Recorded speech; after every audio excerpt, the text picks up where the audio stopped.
Are you a brand new Steam Deck owner, or perhaps you're on the fence about buying a Steam Deck? It can be a bit scary for those of you that aren't in the know. I mean, after all, it's the type of product that was thought to be impossible to make, and a type of product that no one really knew that they wanted until it came to fruition and showed that it was in fact possible to make. So, here are 10 things that everyone should know about the Steam Deck.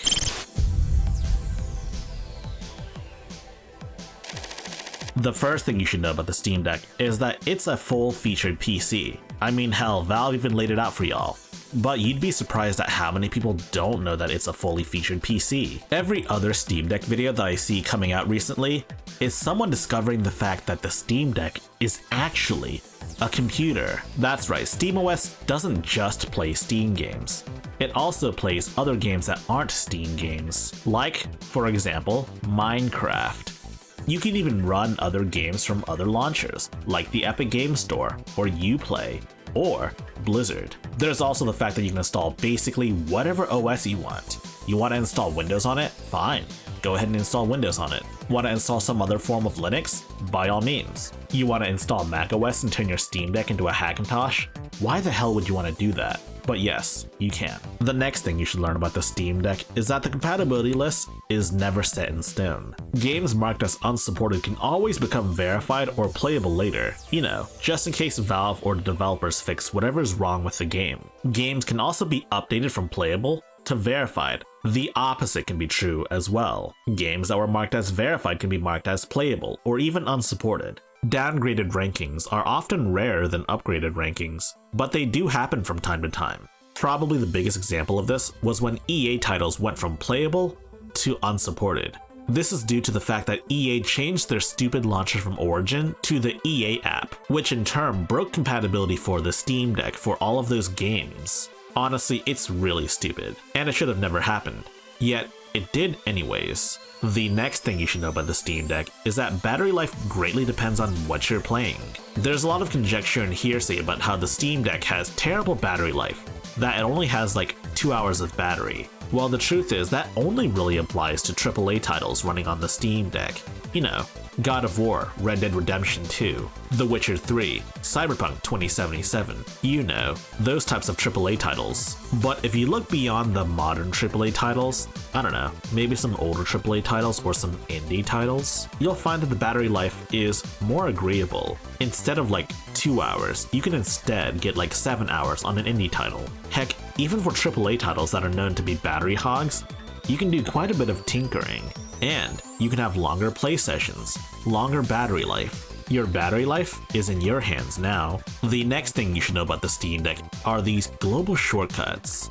Holding down the Steam button or the quick access menu button gives you access to a bunch of shortcuts that are always going to be available to you. Need to pull up the keyboard? Hold Steam and press X. Need to take a screenshot? Steam plus R1.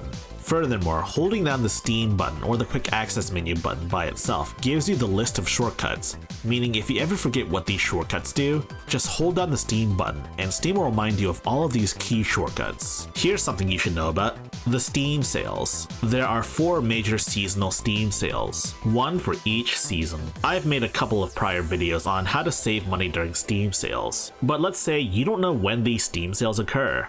Well, there's an easy way to find that out. SteamDB has a list of upcoming sales. It's even got a handy countdown to the next sale, so there you go, you can mark your calendars. And this fact is more for the gearheads that like to repair things.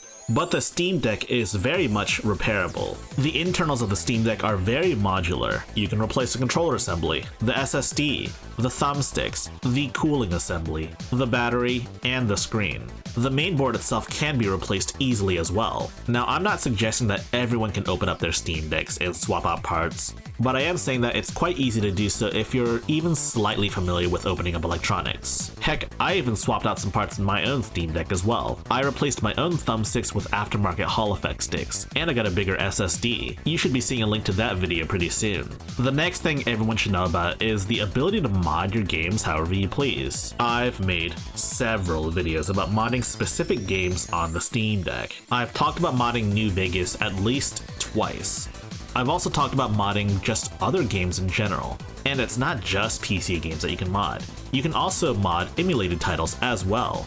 Heck, I've even made 2 videos about modding Breath of the Wild on the Steam Deck. If you can mod a game on Windows, you can mod a game on Steam Deck. The process may not always be one-to-one, but the methods should be quite similar. Furthermore, if you own a game on Steam and it supports Steam Workshop, then installing mods is as easy as subscribing to those mods on Steam Workshop.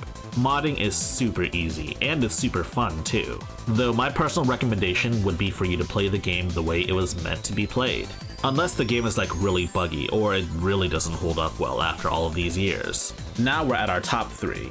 And before we get to our top 3, let's talk about some honorable mentions. You should figure out which games work offline and which ones don't. And I don't mean like online multiplayer games, I mean games that have DRM measures. The PC experience is full of always online DRM bullcrap. You'll need to be mindful of which AAA games work offline and which ones don't. You can also stream to your Steam Deck. You can stream from a variety of different services, like Amazon Luna and such. But you can also stream from your own local PC as well. Not only can you do this over LAN, but you can do this over the internet as well. The easiest option would be to use Steam's built-in streaming option, but there are alternatives that are better but require more setup, such as Moonlight and Sunshine. So now that that's out of the way, let's talk about docking your Steam Deck. That's right, you can dock your Steam Deck. There's a variety of different docks out there, but I feel the most comfortable recommending JSOX docks as well as Valve's official Steam Deck dock. You may be asking yourself, why dock the Steam Deck? Well, there's a variety of different reasons. The first of which would be to plug it into a TV. You can also use most modern controllers with the Steam Deck, like an Xbox controller or the PS4 or PS5 controllers,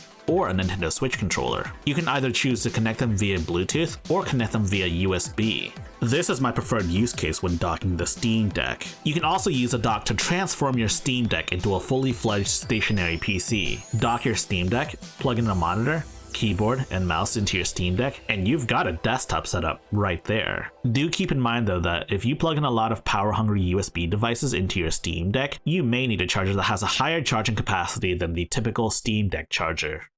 Next up is emulation. While the Steam Deck wasn't necessarily designed for emulation, and Valve won't tell you about it, the fact of the matter is the Steam Deck is a very, very good emulation machine. For the most part, consoles that predate the PS2 will run quite well. Heck, I even dare say perfectly. The Steam Deck is also a beast for high-end emulation, such as the GameCube, Wii, PS2, and original Xbox. You'll have a pretty good time with a lot of PS3 games as well. Heck, you can even emulate some Switch titles. I've made some videos about emulating specific Switch titles. Emulation is great, and if you want to play some old retro titles, this would be the best time to do so. Finally, the most important thing everyone should know about is Steam Input. For those of you not in the know, Steam Input is a supremely powerful remapping agent that comes with Steam. It's a built-in function, meaning if you have Steam on your computer, you already have Steam Input. Steam Input allows you to define custom controller configurations per game. You can remap buttons to be other buttons. You can have your Steam Deck's controls be mouse and keyboard controls instead, or you can switch around what buttons do what actions. Steam Input Mastery is also literally a requirement for certain games on the Steam Deck. Some games straight up do not support controller, but with Steam Input, you can set your controls to be mouse and keyboard controls, and of course, the game won't know the difference. Steam Input not only works with Steam games, but any games running through Steam. Did you add a non-Steam game to Steam as its own shortcut? You can set up custom controls for that. It is worth mentioning that some games have what they call native Steam Input support. What does that mean exactly? Essentially what this means is instead of mapping buttons to other buttons, you instead map game actions to buttons instead.